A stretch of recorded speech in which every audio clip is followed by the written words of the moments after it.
Vous vous posez peut-être la question de savoir comment est-ce que vous pouvez choisir un préparateur mental ou une préparatrice mentale si vous jouez au tennis. Peut-être que vous êtes en train de vous dire qu'en compétition, vous n'arrivez pas à donner le meilleur de vous-même, peut-être que vous avez envie d'aller chercher des nouveaux challenges, envie de progresser encore plus rapidement, et vous vous dites, ok, pourquoi pas chercher quelqu'un qui fasse de la préparation mentale, qui puisse m'accompagner dans mon parcours. Oui, mais voilà, on est nombreux, il y a beaucoup de personnes qui font ce métier de préparation mentale.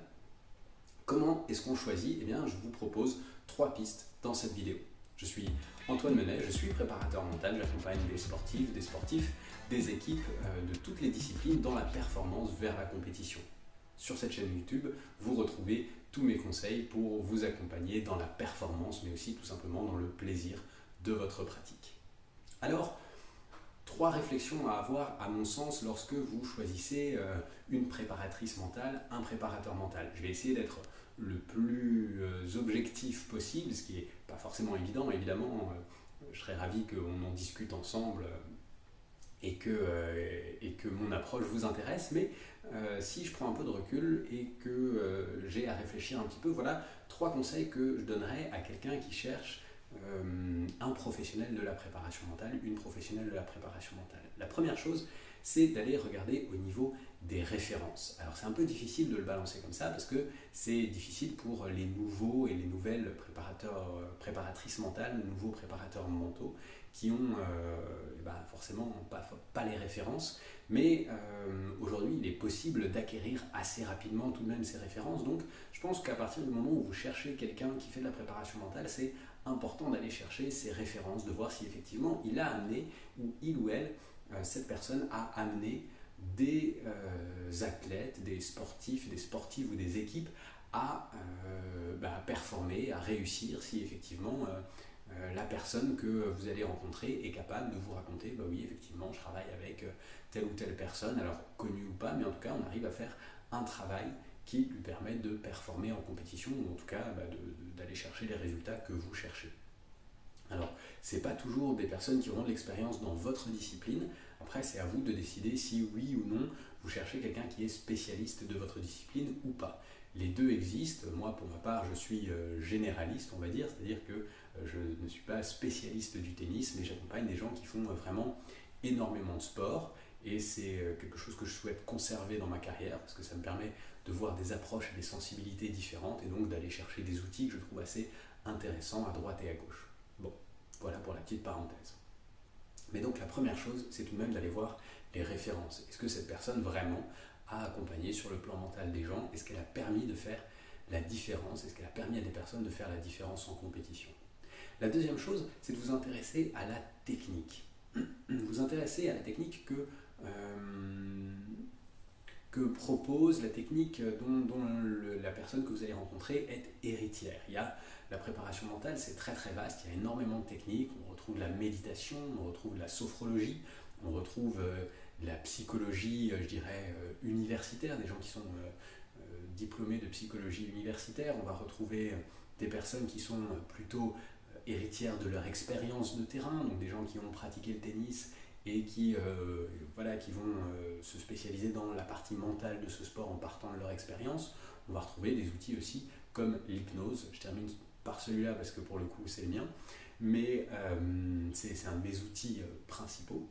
Mais l'idée c'est vraiment de se dire, ok d'accord, quelle est la méthode d'approche de cette personne? Est-ce que ça va être une personne qui va être qui va faire 100% de ses accompagnements sur le terrain ou 100% de ses accompagnements en cabinet? Est-ce que ça va être une personne qui va me faire passer des tests et ensuite faire en sorte que je progresse en fonction de ces tests? Ou est-ce que c'est une personne qui va partir juste d'une situation très particulière et on va résoudre cette situation au fur et à mesure? Et est-ce que cette approche me parle tout simplement? C'est vraiment la deuxième idée, c'est de se dire, s'intéresser à ce que fait la personne et se poser la question, ok, est-ce que ça a du sens pour moi? Prenez le temps de parler avec la personne qui vous intéresse. Alors si l'idée c'est pas de parler avec 15, hein, essayez de filtrer un petit peu, mais prenez le temps peut-être de parler avec elle, de vous renseigner, de regarder sur internet un petit peu, tiens, en quoi est-ce que sa technique est intéressante, pourquoi est-ce que c'est un petit peu différent. Pour ma part évidemment, l'hypnose est souvent comparé à la sophrologie. Sur la sophrologie, on va avoir un accès qui va plus être sur les ressentis du corps, alors que sur l'hypnose, on va être quand même dans quelque chose de plus cérébral, sur les fonctionnements automatiques, où on va aller travailler sur les fonctionnements automatiques. Donc, ça peut être intéressant. Ce qu'il faut se dire, c'est qu'il y a énormément de choses qui fonctionnent. Ce qu'il faut, c'est trouver ce qui est bon pour vous. Avant de terminer, si cette vidéo vous intéresse, si cette vidéo a réussi à vous garder jusque-là, eh bien je vous propose de laisser un petit pouce bleu sous la vidéo. Ça l'encourage sur YouTube, ça m'encourage moi à continuer à vous proposer du contenu comme celui-ci. Et puis n'hésitez pas à vous abonner si vous cherchez un préparateur ou une préparatrice mentale. Profitez déjà des conseils qui sont donnés sur cette chaîne. Pour terminer, je vous propose aussi ce troisième axe qui est, à mon sens, fondamental une fois que vous avez vu les deux premiers. C'est-à-dire qu'une fois que vous avez vu, je dirais, voilà, vous avez à votre disposition un certain nombre de préparateurs mentaux, vous allez chercher ceux qui ont l'expérience qui vous intéresse, vous allez chercher les personnes qui ont la technique qui vous intéresse, des techniques qui vous parlent, des techniques qui vous semblent légitimes et intéressantes. Et pour moi, le choix final, il se fait sur les personnes que vous appréciez. La personne avec laquelle vous allez travailler sur votre mental, vous allez parler avec elle longtemps, vous allez parler avec elle de beaucoup de choses, de beaucoup de sujets.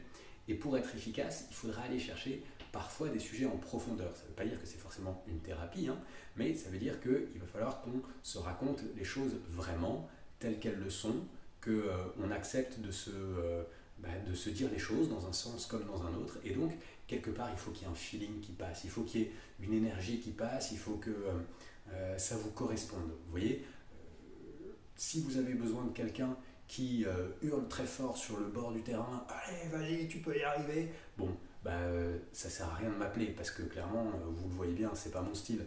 Moi, je suis plutôt tranquille, en énergie, avec une énergie plutôt continue, plutôt basse, avec plutôt quelque chose de pédagogique. Et j'aime bien emmener les gens dans la création d'un univers et dans la découverte de leur propre voyage intérieur, de leur propre voyage mental.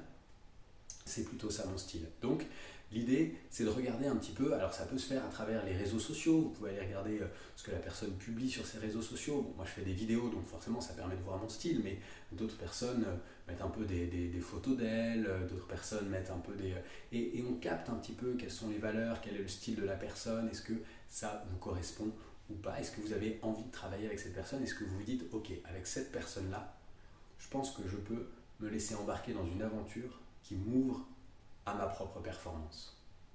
Voilà, pour moi, c'est les 3 éléments à regarder quand vous cherchez quelqu'un qui fait la préparation mentale pour vous accompagner dans votre parcours. Si, après avoir passé ces 3 filtres-là, vous vous dites, tiens, la personne qui est en train de parler en vidéo, pourquoi pas, elle a l'air plutôt intéressante, je vous propose de cliquer sur le lien qui se trouve en description de cette vidéo et vous retrouverez la proposition que je fais pour mon coaching, la possibilité d'en savoir un petit peu plus et pourquoi pas de prendre un rendez-vous téléphonique. C'est gratuit, ça ne vous engage à rien, on discute, vous voyez si je suis vraiment comme ça ou si c'est vraiment juste en vidéo, et puis pourquoi pas envisager de bosser ensemble. Je vous remercie en tout cas d'avoir regardé cette vidéo jusqu'au bout. Si vous souhaitez plutôt continuer à regarder des vidéos à propos de préparation mentale et de tennis, je vous laisse donc avec cette vidéo-ci. À très vite.